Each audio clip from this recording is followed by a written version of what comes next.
Shin Tae-yong memanggil 27 pemain untuk timnas Indonesia U23 dengan komposisi perpaduan skuad SEA Games 2023 dan pemain U23 yang sempat memperkuat timnas senior.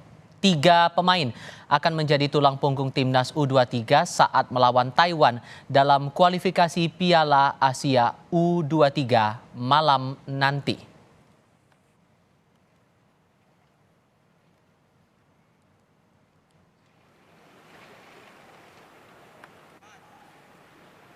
Timnas senior berhasil meraih hasil bagus melawan Turkmenistan dan malam ini giliran timnas Indonesia U23 yang akan berlaga melawan Taiwan di Stadion Manahan Solo, Jawa Tengah dalam rangkaian kualifikasi Piala Asia U23 2024. Untuk membahas peluang Indonesia lolos dari babak kualifikasi ini sudah bergabung bersama kami pengamat sepak bola Anton Sanjoyo. Bung Joy, selamat sore, apa kabar?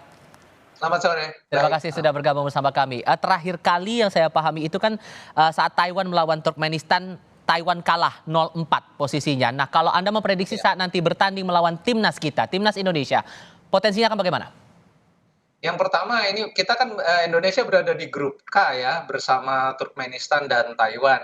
Dan ini kan hanya bertanding 2 kali. Indonesia hari ini akan ketemu Taiwan dan tanggal 12 akan ketemu Turkmenistan. Sementara Turkmenistan sudah menang 4-0 atas Taiwan. Jadi Indonesia kalau mau lolos langsung ke Qatar tahun depan ya memang harus menang lebih banyak daripada ketika Turkmenistan mengalahkan Taiwan. Jadi harus menang 5 atau 6 gol gitu ya. Hmm. Dan rasanya main di Manahan dengan tim yang saya rasa ini kalau dibandingkan dengan tim yang senior yang kemarin menang melawan Turkmenistan, ini tim lebih menjanjikan sebetulnya.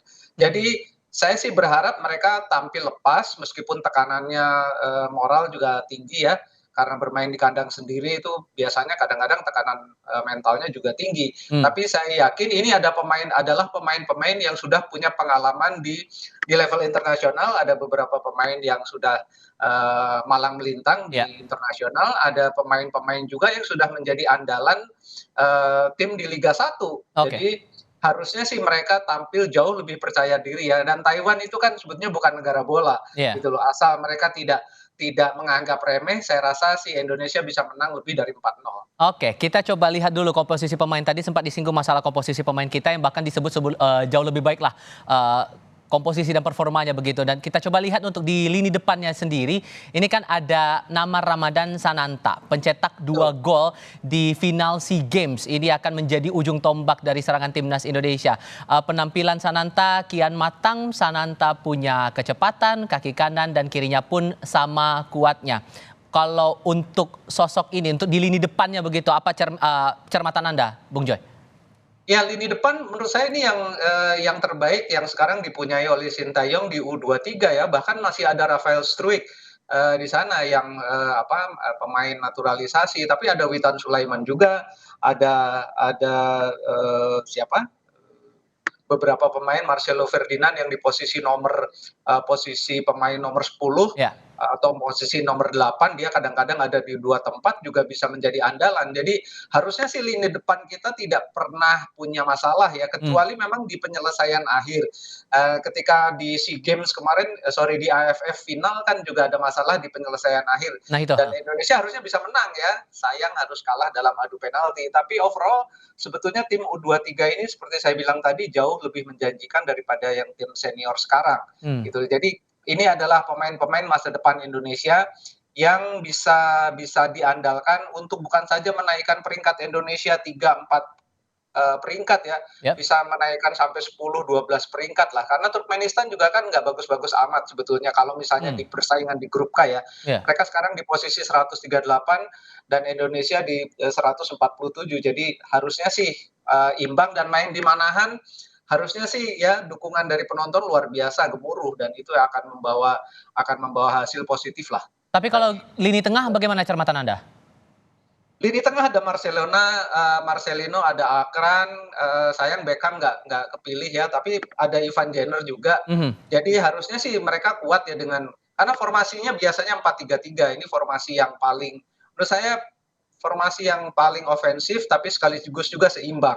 Karena Indonesia tuh dengan 4 pemain flat di belakang, 2 sayapnya tuh bagus-bagus, ada Arhan kan, ada Rio Fahmi, jadi harusnya sih dengan 2 center back yang sangat tangguh juga, kipernya di belakang Hernando juga sangat tangguh, harusnya sih lini belakang nggak ada masalah, lini tengah akan punya kekuatan lebih karena lini, sayap-sayap Indonesia terutama di fullback ya, bagus-bagus terutama kalau kita bicara pemain seperti Arhan Pratama.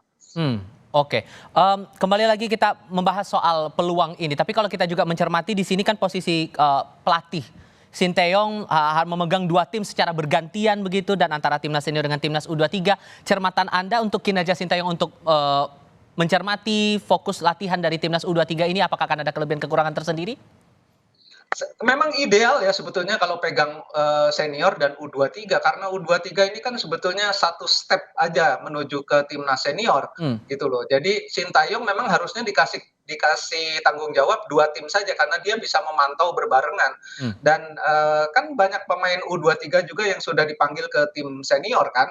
Ini yang sebetulnya yang membuat link antara pengamatan Sintayong dan timnya, antara tim 23 dengan tim senior itu tidak putus, tapi jangan dikasih di bawah U23 karena itu akan jadi, kebebanan banyak dia. Jadi ideal sekali kalau dia pegang U23 dan senior karena itu linknya yang paling dekat, karena setelah 23 kan nggak ada jenjang lain selain senior gitu loh. mmm, Jadi kalau Anda tanya gimana, apakah banyak, plus atau minusnya, menurut saya lebih banyak plusnya.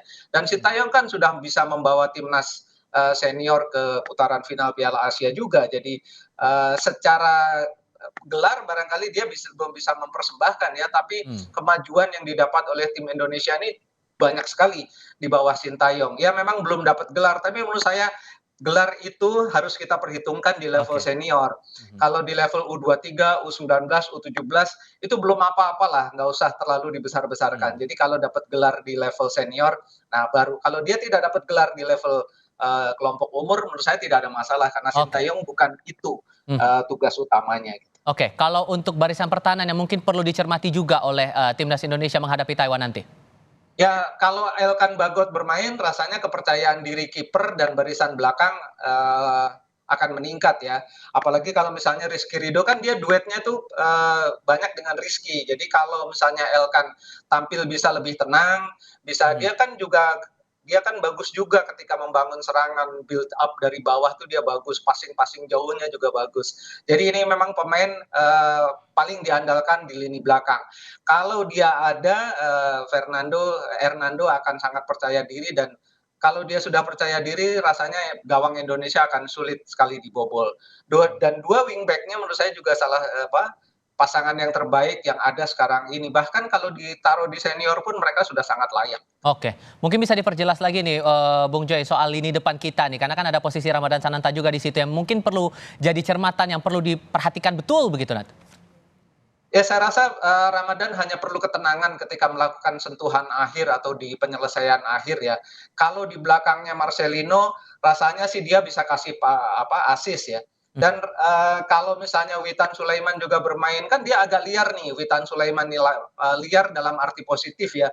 Dia agak sulit ditebak pergerakannya. Nah, kalau Witan bisa memberikan kejutan di lini belakang, Taiwan, rasanya sih, Ramadan Sananta akan menemukan harinya ya. Karena dia kan sebetulnya positioning-nya juga baik, larinya juga bagus, dia kalau head to head lawan pemain belakang juga dia lebih sering menang gitu. Jadi harusnya sih dia bisa bikin gol ya, nggak cuma satu, dia bisa bikin 2 atau 3 gol.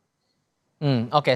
Sehingga singkat saja, optimisme untuk kemenangan kita bisa lolos begitu ke Piala Asia dan masuk Olimpiade ini dibilang cukup realistis targetnya?